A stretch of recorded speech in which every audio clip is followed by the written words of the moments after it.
Salam saudara-saudara, kita jumpa dalam persiapan ibadah minggu, bacaan Injil Markus pasal 14 ayat 53 sampai 65 dengan tema memiliki integritas di tengah kepalsuan dunia. Karena itu, sebelum kita mulai, mari kita berdoa. Tuhan Yesus, kami mau membaca firman-Mu, tolonglah kami dengan roh hikmat-Mu, agar kami tidak hanya membaca tapi kami mengerti apa yang tertulis dan menginspirasi kami untuk berbagi, bahkan menolong kami untuk menjadi nilai kehidupan setiap hari. Bersabdalah ya Tuhan, kami siap mendengar. Amin. Injil Markus pasal 14 ayat 53 sampai 65. Yesus di hadapan mahkamah agama. Kemudian Yesus dibawa menghadap imam besar, lalu semua imam, kepala, tua-tua dan ahli Taurat berkumpul di situ. Dan Petrus mengikuti dia dari jauh sampai ke dalam halaman imam besar, dan di sana ia duduk di antara pengawal-pengawal sambil berdiam dekat api. Imam-imam kepala malah seluruh mahkamah agama mencari kesaksian terhadap Yesus supaya ia dapat dihukum mati, tetapi mereka tidak memperolehnya. Banyak juga orang yang mengucapkan kesaksian palsu terhadap dia, tetapi kesaksian-kesaksian itu tidak sesuai yang satu dengan yang lain. Lalu beberapa orang naik saksi melawan dia dengan tuduhan palsu ini. Kami sudah mendengar orang ini berkata, aku akan merubuhkan bait suci buatan tangan manusia ini, dan dalam 3 hari akan kudirikan yang lain, yang bukan buatan tangan manusia. Dalam hal ini pun kesaksian mereka tidak sesuai yang satu dengan yang lain. Maka imam besar bangkit berdiri di tengah-tengah sidang dan bertanya kepada Yesus, katanya, tidakkah engkau memberi jawab atas tuduhan-tuduhan saksi-saksi ini terhadap engkau? Tetapi ia tetap diam dan tidak menjawab apa-apa. Imam besar itu bertanya kepadanya sekali lagi, katanya, apakah engkau Mesias, anak dari yang terpuji? Jawab Yesus, akulah dia, dan kamu akan melihat Anak manusia duduk di sebelah kanan yang maha kuasa dan datang di tengah-tengah awan-awan di langit. Maka imam besar itu mengoyakkan pakaiannya dan berkata, untuk apa kita perlu saksi lagi? Kamu sudah mendengar hujatannya terhadap Allah, bagaimana pendapat kamu? Lalu dengan suara bulat mereka memutuskan bahwa dia harus dihukum mati. Lalu mulailah beberapa orang meludahi dia dan menutupi mukanya dan meninjunya sambil berkata kepadanya, hai Nabi, cobalah terka. Malah para pengawal pun memukul dia. Demikian sabda Tuhan. Kita percaya bahwa segala perkataan firman Tuhan tidak akan pernah diucapkan dengan sia-sia. Saudara-saudara yang dikasihi dalam Tuhan Yesus, saya mencoba membahas teks ini, saudara. Yang pertama kita akan lihat gambaran tentang teks ini, bagian pendahuluan. Jadi teks ini menunjukkan aroma pengadilan yang penuh dengan kebusukan, kemunafikan, karena direkayasa sedemikian rupa. Dan sepanjang sejarah kehidupan manusia sampai sekarang, teks ini akan selalu mengingatkan kita. Kenapa? Karena ternyata kejahatan itu bersarang dan ada di lembaga-lembaga keagamaan. Nah, para ahli perjanjian baru selalu melihat keganjilan ini dan memberi kita ada keganjilan-keganjilan itu, antara lain misalnya begini. Sebagai penasihat hukum Israel, Sanhedrin itu sebenarnya terikat pada aturan. Pengadilan itu harus dilakukan bukan pada malam hari. Kemudian pengadilan itu harus diadakan di kawasan bait suci, dan khususnya pengadilan di ibu kota itu tidak boleh dilakukan pada saat menjelang Paskah. Jadi para ahli PB mengingatkan kita bahwa ada pelanggaran waktu, ada pelanggaran tempat, dan ada pelanggaran terhadap nilai makna hari raya Paskah itu sendiri dalam peristiwa pengadilan terhadap Yesus. Sekarang kita lihat bagaimana kita mengkaji teks kita. Nah, teks ini mengajak kita bicara tentang integritas. Untuk melihat integritas maknanya bagi kita, saya membaginya dengan 3 kelompok. Saya mulai dengan Petrus. Petrus dia mau mengikuti pengadilan yang tidak adil ini. Namun posisinya itu dia mengambil posisi yang jauh. Posisi dari jauh kata teks Injil Markus. Dalam ayat 54 disebutkan bahwa Petrus berdiam, artinya dia menghangatkan diri dekat api. Maka dugaan kita adalah mukanya terlihat, sangat kelihatan, jelas dia adalah bagian dari komunitas murid-murid, dia hadir di situ. Tapi mengapa dia mengambil posisi jarak jauh, dari jarak yang jauh? Saya tidak tahu kita harus memberi penilaian apa, tapi tergantung. Kalau memang kita bicara tentang integritas, maka kita bisa katakan begini, bahwa apa yang dilakukan oleh Petrus, seperti kata teolog Erkin Hughes, itu perlu dipertimbangkan. Dalam adegan ini katanya, kita memiliki catatan tentang keberadaan Petrus yang mana Yesus menyebut dia sebagai batu karang, dan keberadaan Yesus yang juga adalah batu karang keluputan kehidupan kita sendiri. Rupanya Yesus adalah batu yang bisa diandalkan, sementara Petrus adalah batu yang tidak dapat diandalkan, terutama menghadapi tekanan-tekanan yang besar. Yesus batu karang keluputan kita tidak retak, dia tetap berdiri kokoh goyah menghadapi tantangan apapun. Dan Petrus justru rapuh. Saudara, 1 Korintus pasal 10 ayat 4 mengatakan itu. Dia adalah batu karang yang sama yang dengannya kita dapat mengandalkan hari ini dan selama-lamanya. Sementara Petrus itu sama seperti kita. Dia disebut batu karang, tetapi sebagai manusia dia juga mudah retak dan rapuh. Memang dalam beberapa catatan kitab Injil, Petrus ini selalu berbeda dengan murid-murid yang lain. Dia selalu lebih berani, bahkan keberaniannya itu dia tunjukkan juga ketika dia berani menentang Yesus. Versi Injil Markus, dia berani juga waktu Yesus ditangkap, dia mengambil pedang dan memutuskan telinga seorang hamba dari imam besar. Nah, tetapi ketika harus berhadapan dengan satu sistem dan kekuasaan, memang tidak semua orang punya keberanian itu. Sama seperti Petrus, manusia ketika berhadapan dengan soal yang lebih besar harus berhadapan dengan sistem dan kekuasaan. Maka Petrus juga kita lihat rapuh dan lemah.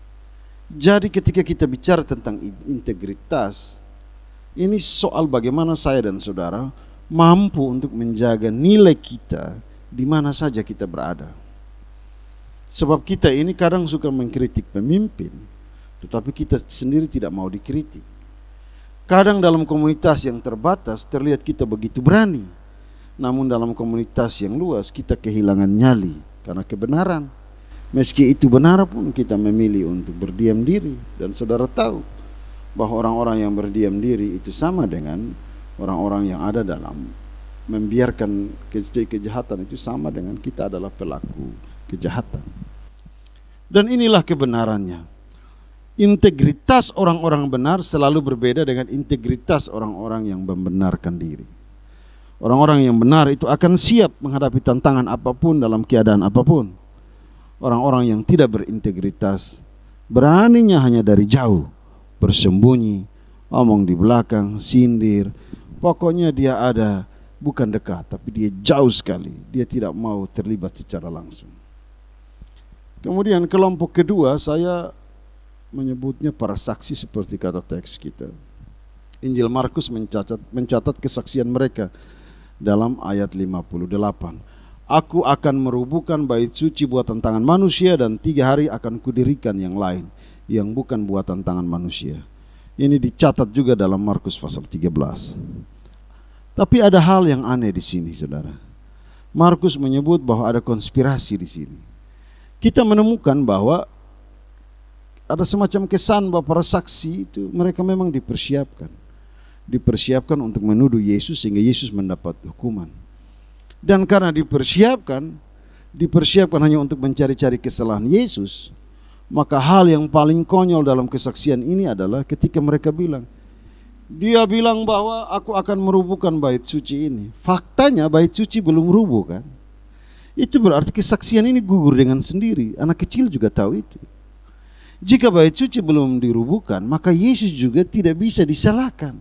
Meski dia pernah bilang bahwa akan merubuhkan bait suci dalam waktu 3 hari kan. Tapi inilah soalnya. Karena mereka dipersiapkan, kesaksian yang direkayasa, maka bahasa kesaksian mereka juga akan berbeda-beda. Abraham Lincoln bilang begini. Ini terhadap kebohongan itu dia bilang begini.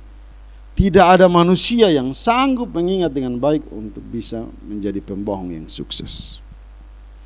Jadi orang yang berbohong itu, perhatikan, ketika dia menceritakan sesuatu, versinya akan berbeda-beda. Dan lebih fatal Markus mau menunjukkan bagi kita bahwa kebohongan rekayasa para saksi tidak berkutik jika berhadapan dengan Yesus sumber kebenaran. Kebohongan itu akan dipermalukan. Nah, Mazmur 7 ayat 11 menyatakan demikian. Karena Tuhan itu adalah hakim yang benar. Jadi kejahatan berhadapan dengan Tuhan yang sumber kebenaran itu, kejahatan akan dipermalukan. Tetapi kita lihat bahwa karena dia konspirasi, dia rekayasa, maka sebenarnya kesaksian ini diarahkan untuk maksud politis. Karena ada trauma sejarah orang Israel. Bait Allah mereka pernah diruntuhkan. Ketika bait Allah diruntuhkan, bukan hanya runtuhnya tempat ibadah, tapi harga diri mereka sebagai bangsa, sebagai milik Tuhan juga ikut diruntuhkan. Ada trauma itu begitu kuat bagi mereka sehingga ketika bicara tentang bait Allah diruntuhkan, yang ada dalam gambaran mereka adalah ini orang-orang yang mau merusak integritas dan harga diri sebagai bangsa. Nah, pada saat yang sama bait Allah yang ada sekarang pada masa Yesus itu adalah bait Allah yang jangan lupa bahwa itu juga dananya berasal dari dana dari Herodes. Jadi ketika menyebut meruntuhkan bait Allah, maka ada 2 kepentingan yang akan diganggu. Sebenarnya tujuan dari kesaksian itu, trauma identitas orang Israel diganggu, dan nama baik Herodes yang mewakili otoritas Romawi. Bukankah hal seperti ini juga dilakukan oleh dunia? Saudara, orang bisa bermusuhan, tetapi untuk kepentingan yang sama orang bisa bersatu. Dan dunia tahu itu. Di Indonesia misalnya, saudara-saudara, kalau mau membungkam kebenaran itu kita perhatikan hanya ada 2 cara. Agama dan kekuasaan. Jika agama menguat, kekuasaan pun ikut, takluk. Tetapi jika kekuasaan menguat, agama pun memilih untuk bungkam. Masalahnya sekarang adalah agama dan kekuasaan bersatu. Maka seorang yang bernama Yesus, seorang rabi, seorang yang miskin, kecil, itu dianggap tidak ada artinya apa-apa. Sehingga apa yang terjadi terhadap semua peristiwa itu, kita lihat Tuhan Yesus memilih diam, memperhatikan konspirasi pengadilan dunia dan bau kebusukan dari cara mengadili lembaga agama. Yohanes Calvin bilang begini, Kristus kembali diam bukan hanya karena keberatannya terhadap pengadilan yang sembrono, tetapi karena ia tahu ia telah ditetapkan menjadi korban. Dan karena itu, demi tujuan yang besar bagi keselamatan manusia, ia telah menyingkirkan semua kecemasan untuk membela dirinya. Saya pernah berhadapan dengan orang-orang yang suka berbohong. Ada orang yang menceritakan kejelekan kita, ada orang yang seenaknya berbicara di luar sana tanpa data dan fakta. Yang penting dia bicara tujuannya tercapai menjatuhkan orang lain. Tapi seorang pendeta senior, saya masih ingat dia menasihati saya begini. Kamu tidak berhutang pembenaran diri kepada musuhmu. Betul. Saya pikir-pikir betul. Kamu tidak berhutang pembenaran diri kepada musuh. Saudara, catat ini, jika seseorang mengambil posisi sebagai musuh, maka apapun upaya untuk meyakinkan mereka, semuanya akan menjadi percuma. Sia-sia menghabiskan energi untuk mengatakan kebenaran jika orang mengambil posisi sebagai musuh. Kebaikanmu itu akan menjadi satu dianggap sebagai satu upaya untuk membela diri, menutupi kebobrokan, begitu. Kita berhutang hanya kepada Kristus dan kepadanya kita berbicara, menyampaikan keberadaan kita, apapun yang orang katakan. Kita berhutang pada Kristus karena itu kepada Dia kita katakan. Kita berhutang pembenaran terhadap orang-orang di sekitar kita, suami, istri, anak-anak kita. Karena itu kepada mereka jangan berhenti menunjukkan kebenaran. Tetapi kepada mereka yang membenci kita, kepada mereka yang merancang kejahatan, yang mengambil posisi sebagai musuh, jangan pernah ambil pusing.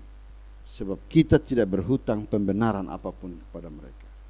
Itulah yang disebut integritas, yaitu bicara pada saatnya, bicara untuk hal yang penting, bukan asal bicara. Saudara, ingat ini, orang lain juga tidak berhutang pembenaran apapun pada kita, sehingga kita juga jangan terlalu bata sibuk untuk omong urus orang lain, saudara. Nah, kelompok ketiga, saudara-saudara, saya menyebutnya imam besar. Seharusnya, saudara, dengan yang saya bilang tadi di pendahuluan bahwa waktu yang salah, waktu pengadilan yang salah, lokasi pengadilan yang salah, dengan hukum perayaan yang tidak boleh ada pengadilan di perayaan Paskah. Seharusnya ketika mereka mendengar kesaksian para saksi yang bertolak belakang, imam besar punya keberanian untuk menghentikan pengadilan itu. Karena itu teolog bernama Whiterington, dia mencatat bahwa imam besar ini, saudara-saudara, dia sangat hati-hati tentang nama Tuhan. Tetapi dia cukup ceroboh tentang kehormatan dan keadilan Tuhan dalam cara dia mengadili proses ini. Kan di teks kita itu, saudara, disebutkan dia kan 2 kali bertanya pada Yesus. 2 kali dia bertanya pada Yesus. Pertanyaan pertama itu ketika dia bangkit di ayat 60, dia bilang, tidakkah engkau memberi jawab atas tuduhan-tuduhan saksi-saksi ini terhadap engkau? Tetapi Yesus diam. Lalu di pertanyaan kedua di ayat 61, dia bilang begini, apakah engkau Mesias, anak dari yang terpuji? Kata anak dari yang terpuji itu, saudara, ini satu penghormatan kepada Tuhan luar biasa.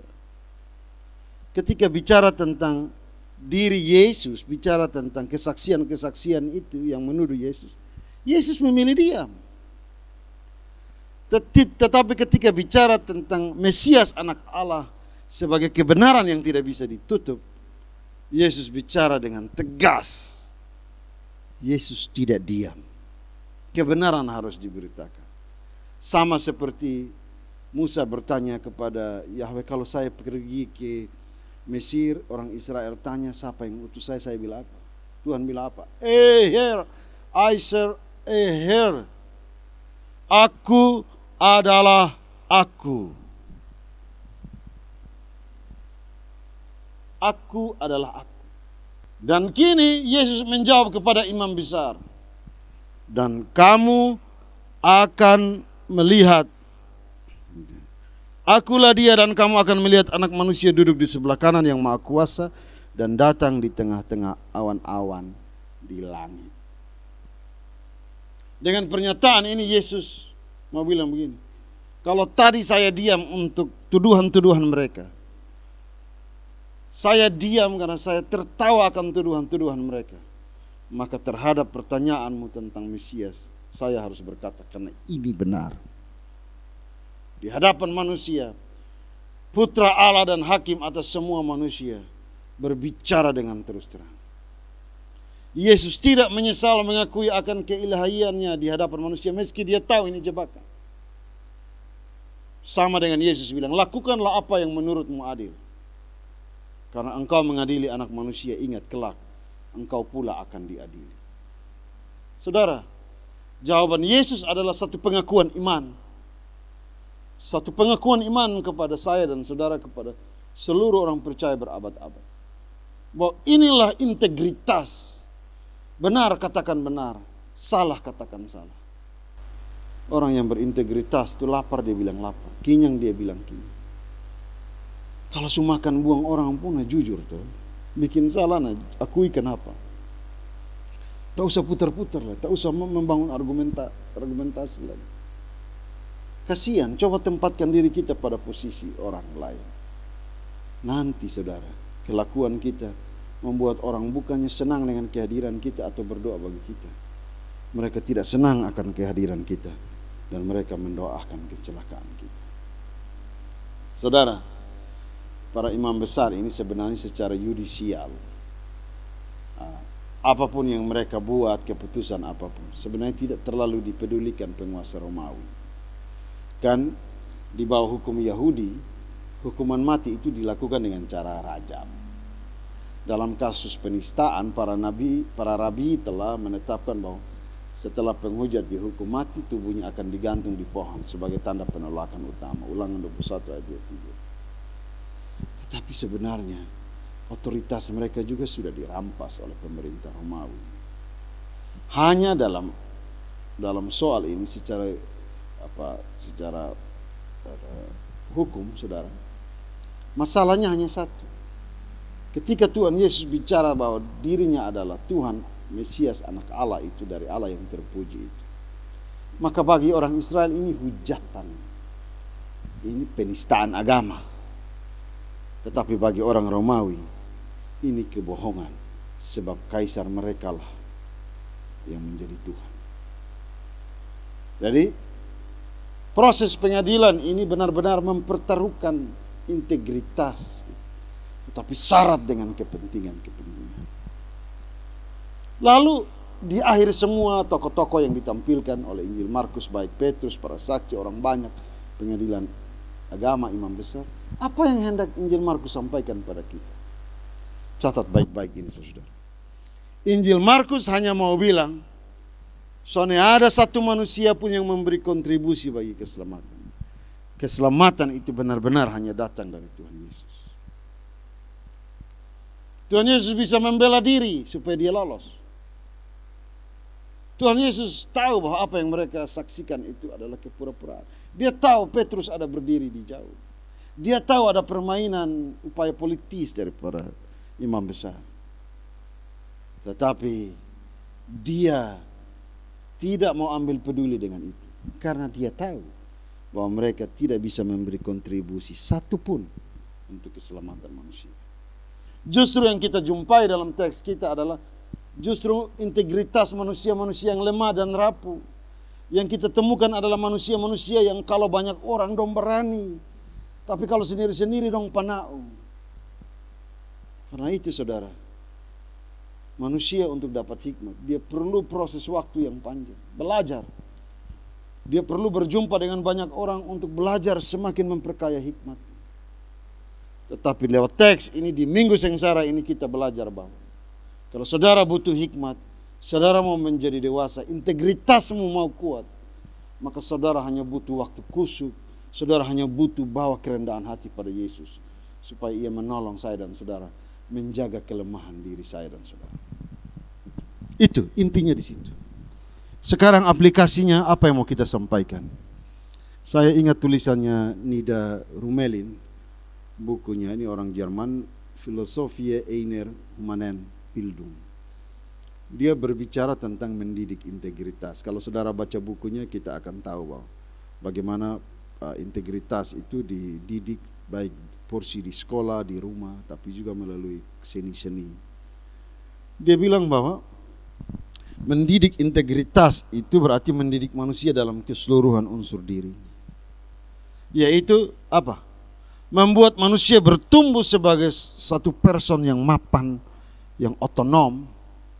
Namun juga dalam konsep pendidikan yang humanis, selain sebagai satu person yang mapan dan otonom, manusia juga dididik untuk melihat betapa pentingnya orang lain di sekitar kita.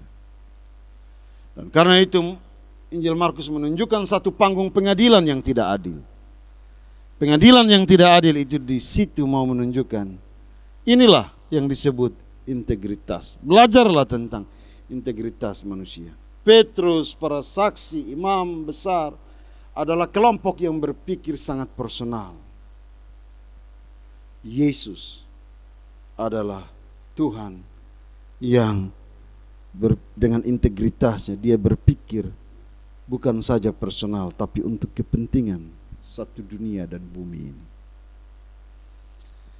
Lewat peristiwa ini kita akan mengerti siapakah yang bisa menjaga nilai personal sekaligus berjuang bagi kebaikan semua orang, dan siapa yang hanya memikirkan dirinya sendiri. Ingat saudara, integritas itu dibangun dari rasa percaya akan kebenaran. Integritas itu dibangun dari kemauan menjadi berarti bagi orang lain. Dan teks ini mau katakan, hanya Yesuslah sumber keteladanan integritas kita. Amin. Mari kita berdoa. Tuhan Yesus, terima kasih untuk hikmat firman-Mu.